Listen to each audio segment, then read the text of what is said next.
तालुका सिल्लोड, जिल्हा औरंगाबाद. वडील आमचे तसे म्हणजे गावात म्हणजे खेड्यामध्ये असल्यामुळं सुतारी काम करायचे आणि सुतारी काम करत असताना पण त्यांनी एक केलं मात्र की सगळ्याच आमच्या भावांना बहिणींना त्यांनी शिकवलं अनपढ असताना सुद्धा. साधारणतः प्रायमरी शिक्षण जे आहे ते माझ्या मोठ्या भावाचं ते झालं 3रीपर्यंत खेड्यामध्ये म्हणजे मंगळूरला आणि 4थी शाळा नसल्यामुळं अजिंठ्याला जावं लागलं. आता वडील स्वतःच आई वडील वगैरे गेले त्यांनी काम सुरू मजुरी वगैरे केली. ते मोठ्या भावाला शिकलं, 4वी पास केलं. मग नंतर ते 5वीला शिकण्याकरता सिल्लोडला आले. तसंच आमचा क्रॉस झाला. तो शाळा गावात होती. मग 5वी ते 7वीपर्यंत आम्ही सिल्लोडला शिकलो पंधराच्या ठिकाणी. नंतर 8वी 9वीपासून औरंगाबादला शिकायला आलो मिडियम हायस्कूलला आपल्या. त्यानंतर मग मॅट्रिकला मी गेलो SB हायस्कूलला. सर साल कोणतं असेल साधारणतः ते मला वाटतं 67, 68 असेल. सोफा औषधला ते मॅट्रिकला होतं. मग त्यानंतर मी मॅट्रिक नापास झालो. पण जे मराठी मीडियम जे झाल्यामुळं मराठी मीडियममध्ये शिकायला विद्यार्थी एकदम गेल्यामुळं भावाला वाटलं बा चांगलं विद्यार्थी जर काय चांगला झाला वाटतं. त्यांचं वाक्य सांगितलं होतं पण मी काही नापास झालो मॅट्रिकला मीडियम बदलल्यामुळं. ते मात्रच गेलं. पण मी 69ला 68 पास झालो मॅट्रिक दुसऱ्या वर्षी. पण नंतर आंबेडकरवर मी शिकायला आलो कॉमर्स कॉलेजला. मग 1900ला मी 69ला ॲडमिशन घेतलं. मग साधारणतः 74 मी BCom झाले. आंबेडकरला कॉमर्स कॉलेजला. मग BCom केल्यानंतर मी मध्ये म्हणजे कॉलेज करत असताना खाजगी कंपनीमध्ये काम करायचं. खाजगी कंपनीमध्ये? Maharashtra electrical works engineering works असल्या कंपनीचं नाव होतं. MIDCला आपल्या स्टेशनला. तर मग तिथे पार्ट टाईम काम करायचो. तेव्हा मला 110 रुपये मिळायचे. स्कॉलरशिप 30 रुपये मिळायचे. मग चालायचं. पैसे वाचायचे. त्या पैशामधून आम्ही घरी पैसे पडायचो. खरं म्हणजे लोकांची ऑर्डर मिळत द्यायची गरबातल्या मुलांची. कारण गावात बाहेरची मुलं ते आईवडील पाठवत गरीब असो कसे असो. पण आपल्याकडच्या मुलांची काही मिळाली दिवाळा गरीबच व्हा उलट्या आम्ही तुम्हीच घरी पैसे जायचो वर्षाला 6 महिन्याला. अशी ती गोष्ट नव्हती. आता वास्तविक आता करणार गावाची पुण्याला आपण ते शिकलो त्यांची पुण्य आईवडिलांनी पाठवलं शिकायला हा वेळेला मोठेपणा. कारण त्या काळामध्ये आईवडिलांना म्हणून शिक्षण द्यावं असं वाटत नव्हतं काही. परंतु आमच्या आईवडिलांचं काहीतरी पुण्य म्हणा बाबासाहेब त्यांनी लक्षात घेतलं म्हणा किंवा त्यांना कळलं असतं गोष्ट मुलांचं असं असो त्यामध्ये शिकवलं आम्हाला सगळ्यांना. मग मी BCom परत झालो आणि मेन वेलमध्ये मी कोर्टामध्ये लागलो ॲज अ कारकून म्हणून आहे. त्या काळामध्ये 72ला आम्ही लागलो तर साधारणतः 20 मुलं लोक याला होते इंटरव्ह्यूला. 20पैकी त्यांना 5 मुलं घ्यायची होते. त्यामध्ये मी टॉप आलो एकदम टायपिंगमध्ये. बरोबर. त्या काळामध्ये डिस्ट्रिक्ट जज जे होते ते DG मुतालिक नावाचे ग्रस्त होते आणि हे जिनवाला असे 2 जज होते ते. मग त्या काळात मी राहून पण नंतर मी काय झालं की ते नोकरी तसं मनामध्ये नसता पहिल्यापासून विद्यार्थी मी होतो गंगाधर गाडी मी. तर त्याच्यामुळे कसं 69 पासून आमची ती एक मराठवाडा शिक्षण आपला मराठवाडा रिपब्लिकन स्टुडंट फेडरेशन अशी विद्यार्थी संघटना होती.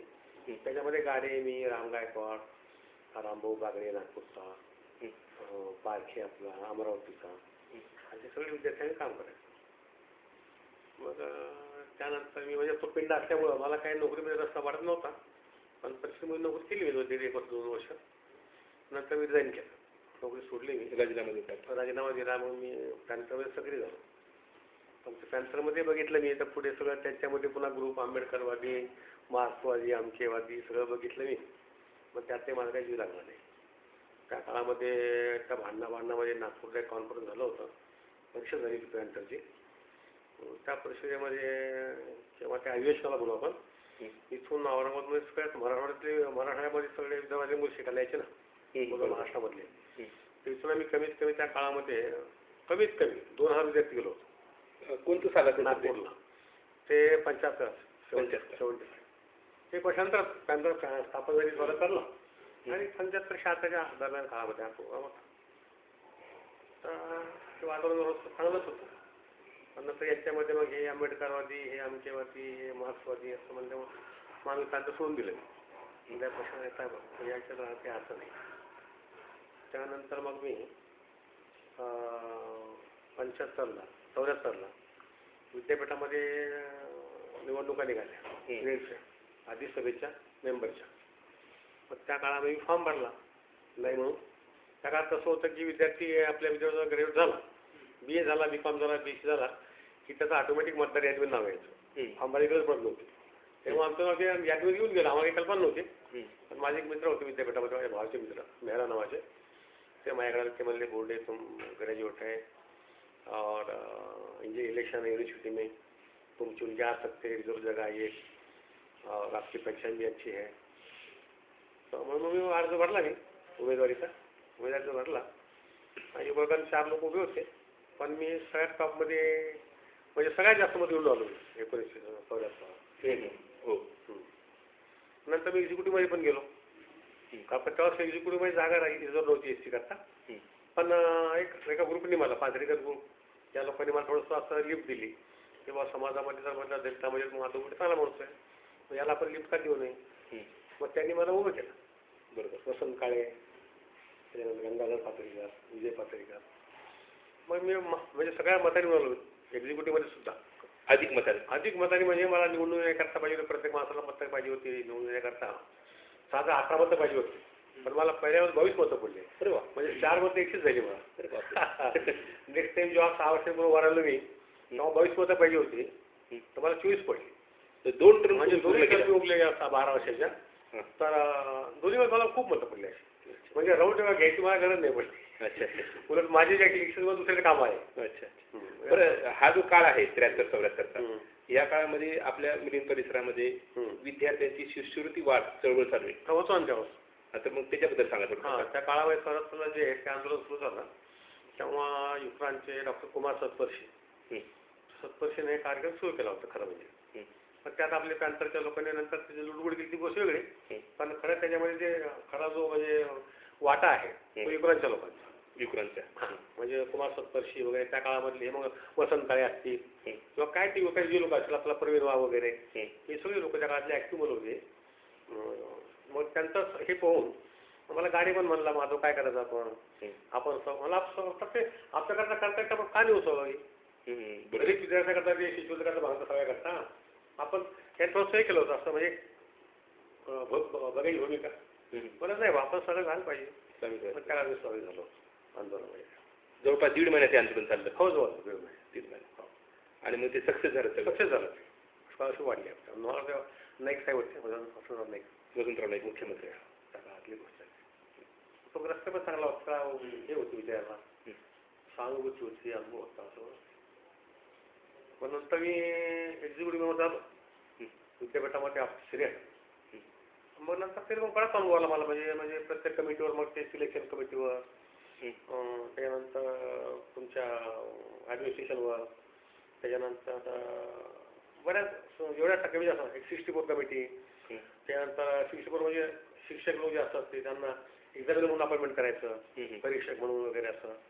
तुम्ही तेव्हा 12 वर्ष मस्त कामाला आहे. बऱ्याचशा लोकांचे मी अपॉइंटमेंट्स केल्या म्हणजे त्यांची लायकी पूर्णच केल्या, तो नाही प्रश्न घ्यायचा. बरोबर. पण म्हणजे आपल्या म्हणजे ओबीसी जे आहे, SC ST OBC हे सगळ्या लोकांचा बॅकलॉग आम्ही ठेवलंच नाही. आणि त्या काळात सगळ्या लोकांनी सहकार्य केलं. टोटल कुलगुरू हे सगळ्या मेंबर्स, मग ते ब्राह्मण ग्रुप असो, मराठा ग्रुप असो, पण त्यांनी या आम्हाला विरोध नाही केला कधी.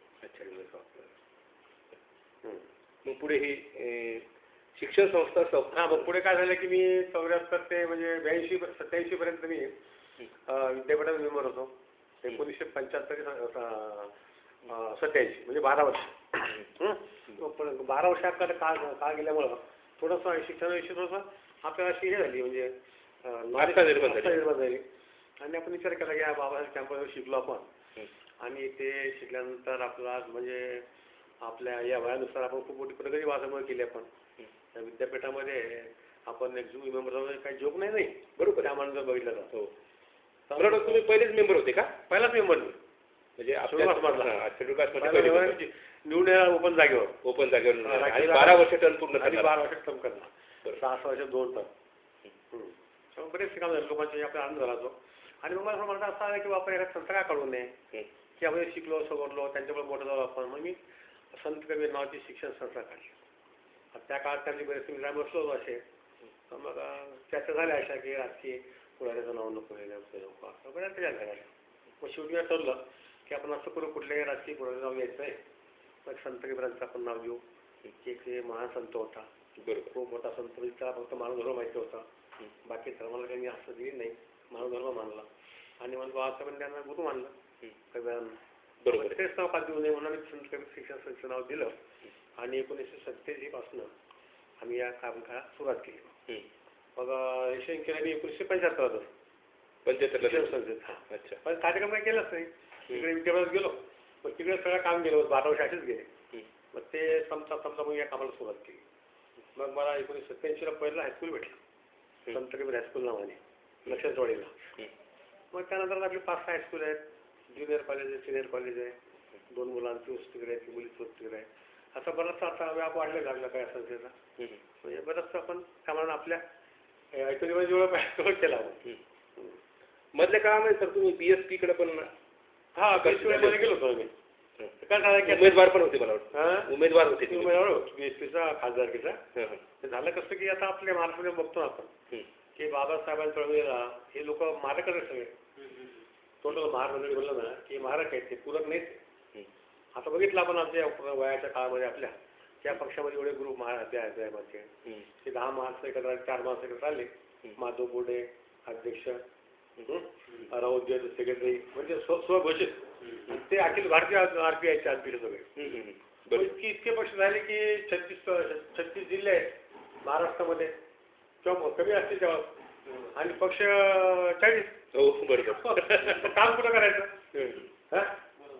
म्हणलं ठीक आहे, नाही माणूस आहे, नक्का माणूस आहे, कमीत कमी तो आश्रमाचा जो आहे तो कमीत कमी खरा आंबेडकर वाली तरी आहे. म्हणजे तिकडची सांभार केली इमानदारी बाबासाहेबांची, हे कोणच चुकलं. महाराष्ट्रामध्ये माणूस नोकरीला आला, इथं नोकरी केली, इथं अभ्यास केला बाबासाहेबाचा, आणि बाबासाहेबाला सगळं वाचून त्यांनी बाबासाहेब स्वतः हे करून घेतला ना. बरोबर. तर जितकं मोठं काम त्यांनी केलं, पण चला आता BSP कडे. मग त्यांनी मला आग्रह केला, कारण मला निवडणूक लढवायची नव्हती. मी म्हणलं माझी बाबासाहेब पुण्यानं आर्थिक व्यवस्था चांगली आहे, तुम्ही पक्षाला माझ्याकडनं वर्षाला काय लागेल, 1,00,000-2 लाख कोणतेच देईल पक्ष संघटनेला, पण ह्या म्हणजे मला पडायचं. तर ते म्हणले पक्षाचं पहिलं इलेक्शन आहे महाराष्ट्रामध्ये आणि लोकांवर थोडेसे हे असतं, म्हणजे पैसे दिले कोणी फॉर्म काढून घेईल, तुम्ही जसे नाही आहे म्हणून कमीत कमी निवडून येत नाही आपण, हे प्रत्येकाला माहिती आहे. पण कमीत कमी तुम्ही कॉन्टेस्ट करावा असेल ती इच्छा. पण त्या काळात मला 11 लाख रुपये खर्च आला. कुठल्या इलेक्शन मी लोकसभा औरंगाबादला. वर्ष कुठलं होतं ते मला वाटतं 99 असेल. 99 असं एक अंदाज आहे मला. 1999. शरद पवार माझ्या घरी द्यायच्या भेटावं. तुमच्या घरी शरद पवार होते. त्यांचं जीवन वगैरे झालं आणि मग त्यांचं मी BSP मध्ये गेलो. 1 साल महिनाभरानंतर शरद पवार मला म्हणले होते संघटन करा म्हणून वाढायला काम करा. तर त्यात आपल्या घरी आले, सुचवून आणली माझ्या घरी. त्यांना रिमंत्रण केलं होतं. त्यांना पत्र पडलं शरद पवारांना.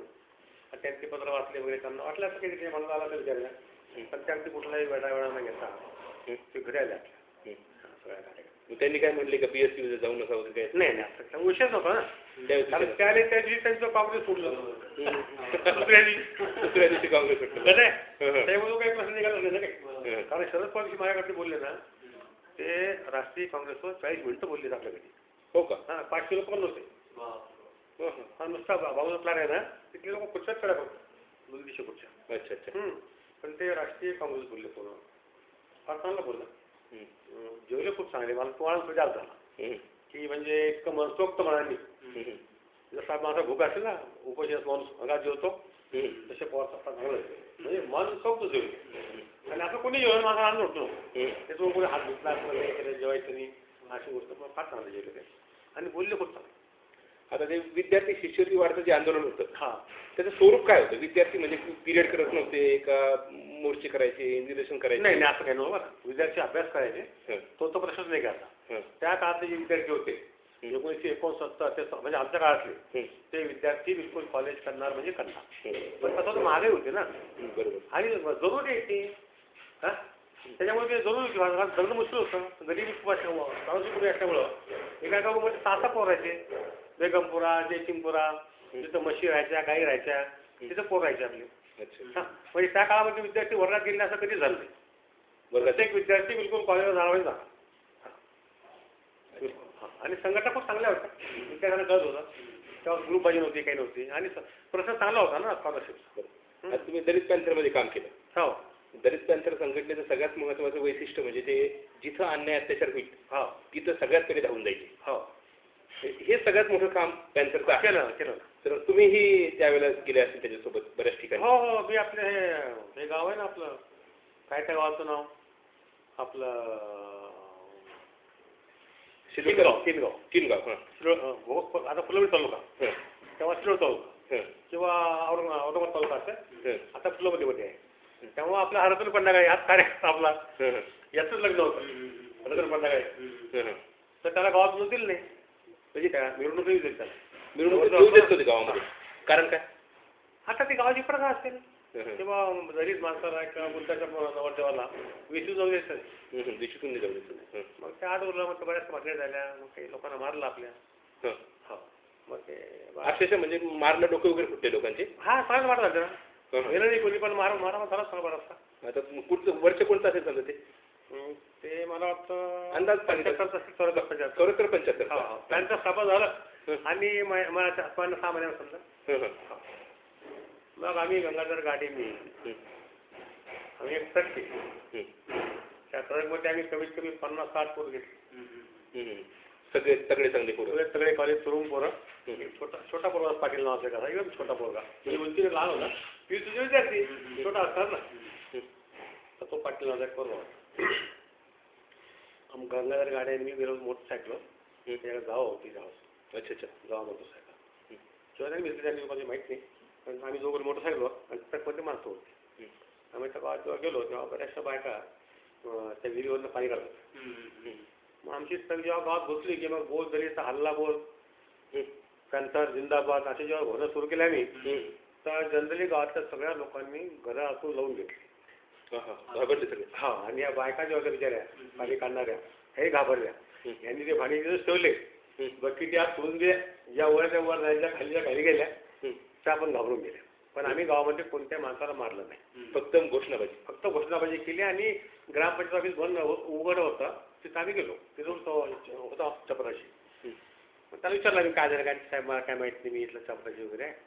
आम्ही फक्त काय केलं म्हणलं की आम्ही असं केलं की तो उंच होता असा चपराशी, त्याला खाली वाकवला. तो वाकला खाली, मग तो पाटीला पोरगा खेळत लहान बोटका, त्याला तोंडावर मारायचं, मग त्या पोराच्या तोंडात मारलं, त्याला संपला आमचा काय म्हणजे निघून लावला निघून.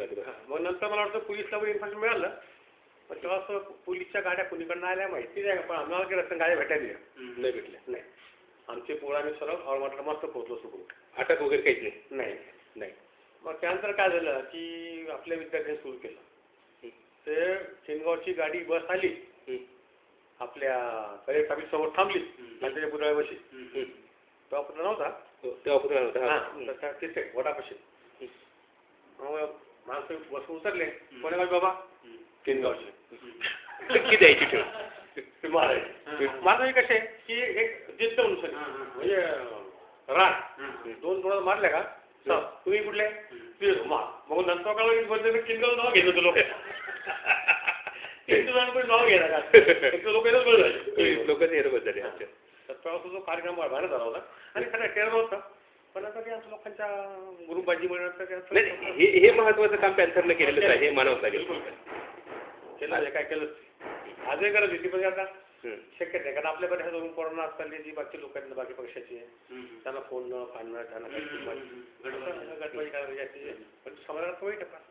मग पॅन्थरमध्ये किती दिवस काम केलं तुम्ही, किती वर्ष समजा? बस 2 वर्ष समजा, बस 14 वर्ष आता समजा, बस हां 2 वर्ष केलं. नंतर काय मला म्हणले तुला आमच्यामध्ये, मी म्हटलं मी राहणार नाही, तुम्ही असं उडवट्या उभ्या करणार, मग चांगल्यापणे मनानं करा ना. जे लोक नोकरीला आहेत त्यांना तुम्ही प्रॉड द्या फुकटामध्ये, जे मजुरी करतात हातगाडी ओढतात त्यांना प्रॉड द्या ना. त्या कारकून चपराशी या तुम्ही, पण त्याचं माझा मध्येच झाला लागायचा माझा. आणि मग मी ते त्यांचं सोडून दिलं 96ला नाही 76ला सांगते. मग नंतर कुठला राजकीय पक्ष वगैरे मग हे केलं, मग त्यामुळे मी वेगळं होतो 87 पर्यंत, त्याच्यामुळे पुन्हा मी लक्ष दिलंच नाही. मग ते 78ला मी काँग्रेसची जेव्हा स्थापना झाली, इंदिरा काँग्रेस फुटीर काँग्रेस त्याला म्हणायची, तेव्हा नाशिक त्रिपुरांनी काँग्रेस मुंबईमध्ये स्थापन केलं इंदिरा काँग्रेस, आणि औरंगाबादला मी केलं. मी पहिले मेंबर मी, बाबूराव काळे, काजी सलीम, पहिला खासदार काँग्रेसचा, शिवनाथ राठी, ही लोक आम्ही जवळचे लोक होतो, 10-12 लोक फक्त.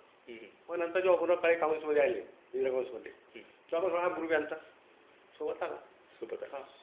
मी काँग्रेसमध्ये तेही बघितलं. काँग्रेसमध्ये कसं आहे, म्हणजे लाचारी फार आहे. आपण तरुण रक्त भाव झाले आपण त्याच्यापुढे पाया पडणार हो. बरोबर काय कोणी कसं त्याच्यामुळं तेही आवडत नाही आपल्याला, सोडून दिलं. ते पण सोडून दिलं.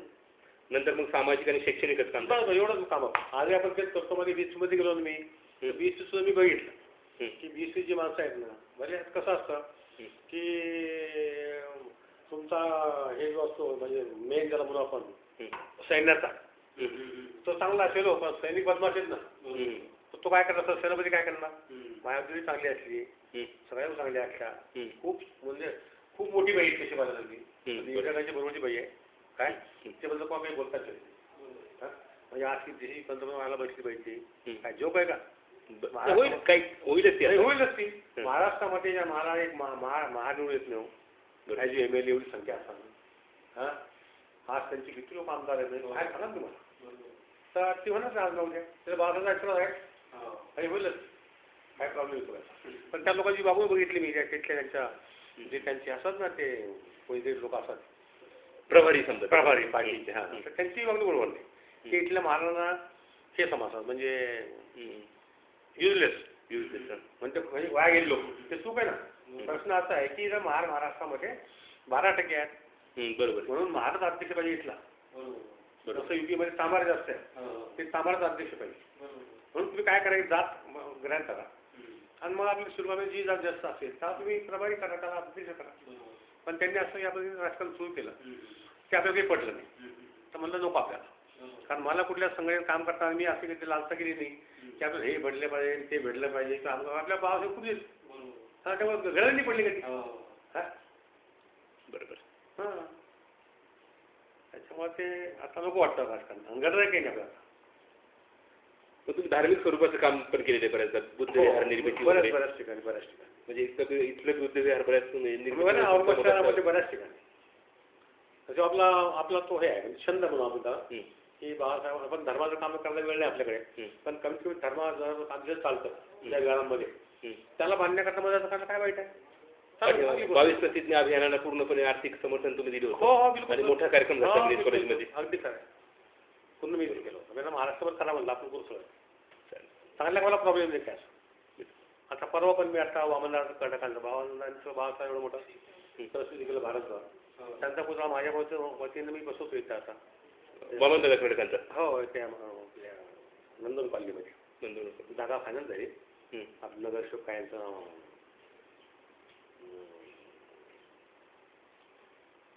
नगरसेवक आमचे तुमच्या एरियाची समजा, तर त्यांनी थोडे जागा वगैरे मंजूर करून घेतले. आपण 1.5 लाखाचा पुतळा पण टाकला बुरांचा आहे 3.5 फूट तो एक केला. आणि आता परवा आता दादा आपले हे साईराव गायकवाड त्यांचा पण पुतळा आम्हाला द्यायचा आहे नगरपालिकेला. बरोबर. मग सगळ्या भारतामधला सगळ्यात पहिला पुतळा तुम्ही इथे बसणार वामनदादा कर्नाटकाला. हो, अगदी अगदी. बाकी कुठेच नाही ना पुतळा वामनदादा कर्नाटकांचा. कुठंच नाही. बरोबर. तो छान झाला पुतळा. साधारणतः आमचा विचार चालू आहे की 15 ऑगस्टला करावा, त्यांचा वाढदिवस आहे त्या दिवशी करावा चालू आमचा. मग त्याला पाहुणे कोणते आणखी बोलायचे, ते कोण जब्बार पटेल अंकळ आता अशा लोकांना बोलण्यापेक्षा ज्यांनी दादाला बघितलं, बाबासाहेबाला बघितलं त्याच्या आधारे बोलू आपण. आपल्या कामाशी मतलब आहे ना. जब्बार पटेल काय पाहिजे नाही, खरे मोठे किंवा साहित्यिक मोठा पानतळसारखा कामासारखे कशा करते आधारे करायचं कोणी लोकांच्या आधारे करायचं बांधवणे तर RSSचे आहेत ते सगळ्या जगात पाहिजे.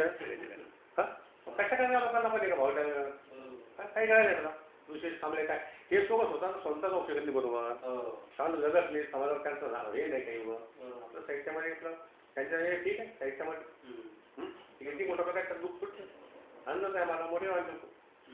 पण समाजामध्ये याचं कॉन्ट्रिब्युशन काय काहीच नाही. म्हणून समजा तो एक वाजला आपल्या सप्तशेपा अजून जीवन देतो शिवराम, ते शिवरामचा विचारायचा आता कमीत कमी असेल 87-88 वर्ष. ते चपराशी होते शिवराम जाधव असते खरे